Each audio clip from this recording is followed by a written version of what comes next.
mbalamusizzaako okwetoloola amawanga okwetoloola disitulikiti zonna. Babuuzaako Ronald Alimpa mwebale kunjagala n'okumpagira. Ronald Alimpa, amidisi yo hit nga sinakubuuza ddala byonna olabise osigadde mukakkamu kiki? Nti we natondebwa. Bote watondebwa. Njagala kujjukiza abantu nga tunayingira na ku Olusuku Lwaseminti abantu bajjukizeemu we nakusanga ogwasooka akayimba njagala ompe vibe akayimba kali bakayita abaafuna twali tukola interview gwe ne Spice Dana vibe eyo njijjukira ate njagala njoba osooka okumpa enesinji tunulira nekoma tekyali amazima nabwenkanya omwavu katetenkanya b'obulungi omugagga kabalirako ekuse efuse abalabbayi bakenuzi amanyi kyekigammalambye enkola noonya wenzikonkona nzigulirwe nze atalina nsimbi nti ngulirira okunjuna bwenebuuza kubasingako bantegeeza kiguma ne bayibo wekirambika omwavu kali balina kalitwalibwa omugagga nakagattako ku ebyo byalina tukolerera bafuna mukama wanditujunyesa okukyuka n'omukozi naganyulwako omutuyoze aya alina yayongerwako. Tutandikirawo wennyini oganyuddwa muntu yozo kuba wakiyimba emabega myaka egyo giri 3. Ati ntandise oganyulwamu.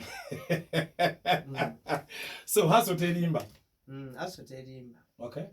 Njagala tutunde Alimpa gwe ng'omuntu emyaka gino 3 nga tukoze oluyimba olwo obadde kuki emabega ko nga tonnakoma n'akayimba kapale tugenda okutunula ku lwaleero?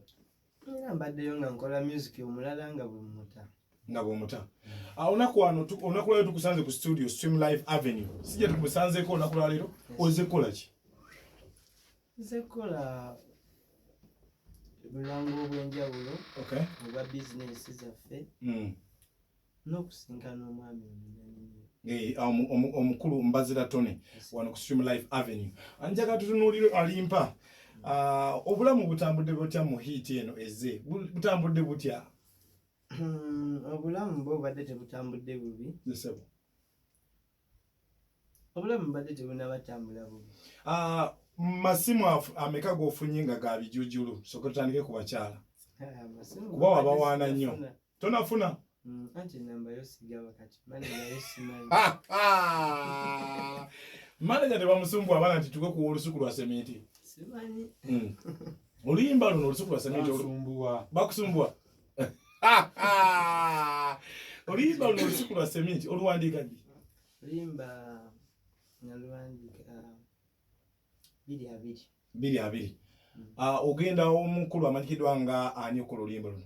Yali double kick. Double kick. Ng'ekyali wali waggulu erubaga oba yali walala? Yali ekyali awo. Waggulu. Okola vibe y'akabi ereeta ensasagga eyimuka waggulu. Olowooza otya ebigambo bino byebateeka mu luyimba luno n'obuleninga n'abantu n'okuba nti wateekamu ekyenjawulo obirowooza otya? Mbirowooza kusinziira ku ngeri gye mba mpuliramu. Okay. Walinayo omukyala gw'okwana? Ate nali simukwana naye nali ngezaako omwagazisa ggwanga lyange. Okay. So oluyimba lwonna lukwatagana ku kwagalisa mukyala ggwanga lyo. Kwagalisa mukyala ggwanga lyo naye nga toli mu love. Bwekityo bwe kiri.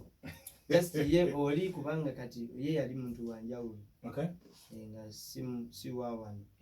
Kati nga nina omutegeeza ebiri wano. Erinnya oluwalinnya ki? Kuba abasinga baluyita Olusuku Lwaseminti. Erinnya oluwalinnya ki oluyimba? Oluyimba baluyita Sindoni. Nekitegeeza ki?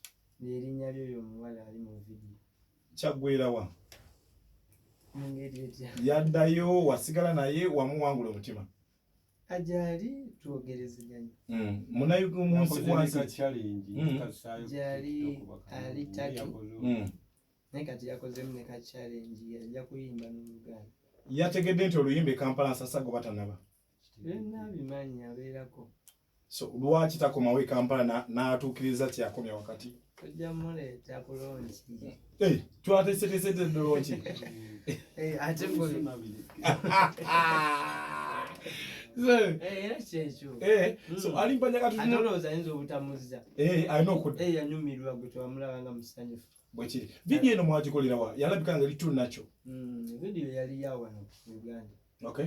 Before kibye mwatambula mukuba byalagira ddala n'ekyanga yakabi ani yakola vidiyo era concept yali yani? Yakola vidiyo Edwin Nipo. Okay. Bifo twakwata Masaka Road, Mbalala Road. Tweyongerayo mu. Okay. Manager goli naye gwali naye myaka giri 3 emabega. Ki ekibakumye nga muli wamu? Nkubatagana. Okay. Oluyimba luno oluze Olusuku Lwaseminti omutima teguzimbye muti manager aleka ina booking zaafuna mu nkukutu n'ataba mulambulukufu. Abayimbi mukyuka nga akayimba kaze. Ekyo nze sikirowooza. Tokirowooza. Akayimba kano kakoze ne kayita mu bantu abamu bagereseza ntolabe koina wakoza. Kituufu ki ekibiriko naddala bagezeza kumala okakola wizo n'ate oluyimba. Kati ekiriwo oluyimba olwo lwawulikise bulungi. Kituufu. Kati mu ngeri y'okuwulikika obulungi ne balufaananya ennyimba z'abayimbi bangi. Kati lwasinze faanana olwo. Lwaki lwasinze faanana olwo oba ebigambo ebimu bifaanagana? Magic. Okay. So abalaba n'abalaba Alimpa ki ekirala ky'oyina bantu kye balina okuba nga bajjawo dawuti eyo nti tewakubye kamu nga kagwanga creativity ki eri emabega biki ebipya biwafumbira mu fumbiro byoteeseteese? Kati mulimu abamanyi era nga basaasira omuntu aguze ekibuto ekityo. Mulimu abamanyi naye bannanga abatamanyi kyenina ndongo ngenda bakuba omuziki nemba yesigama ennyama. Yesewo. So tugenda kufuna single bojja kutuwamu album gwe ng'omusajja atudde ebbanga mu lockdown ng'oyiiya.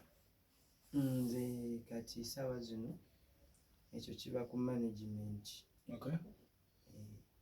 Wasemba okuba naye twalina kolabo ya Spice Dana mu bbanga lino ly'okubye Olusuku Lwaseminti bameka abaze nga bakusaba kolabo oba bameka bewandiitaze okukola nabo? Mbadde sinafuna bagira bakusaba kolabo. Ate gwe wandyagadde okukolayo nabo?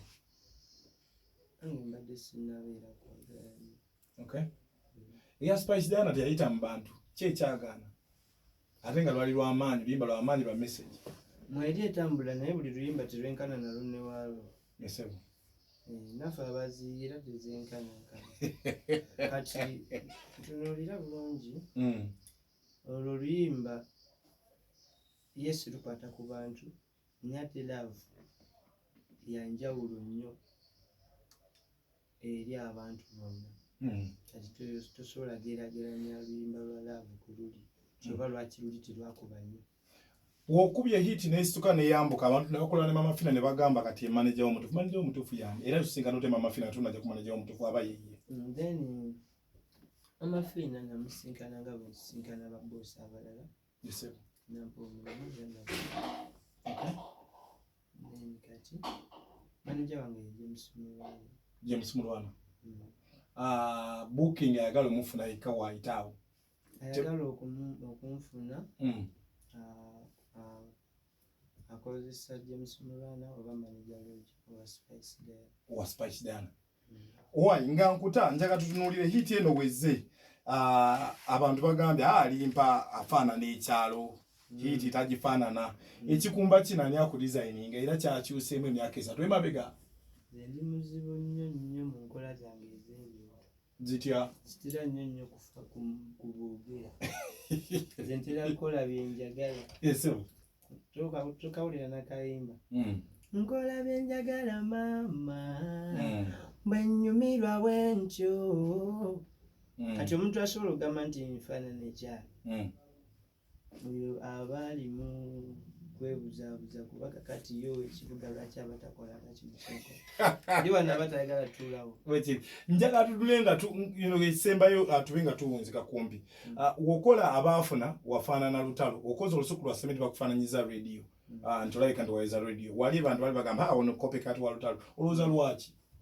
Anti music omulungi ali omu.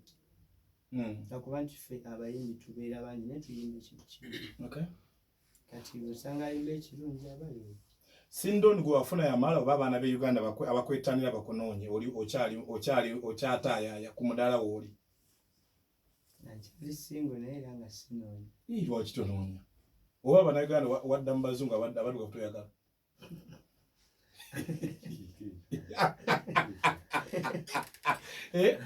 Abaana be Uganda bakiveeko basire Queen abaana baagala okupaatinga bakwesunzisi gundi Alimpa.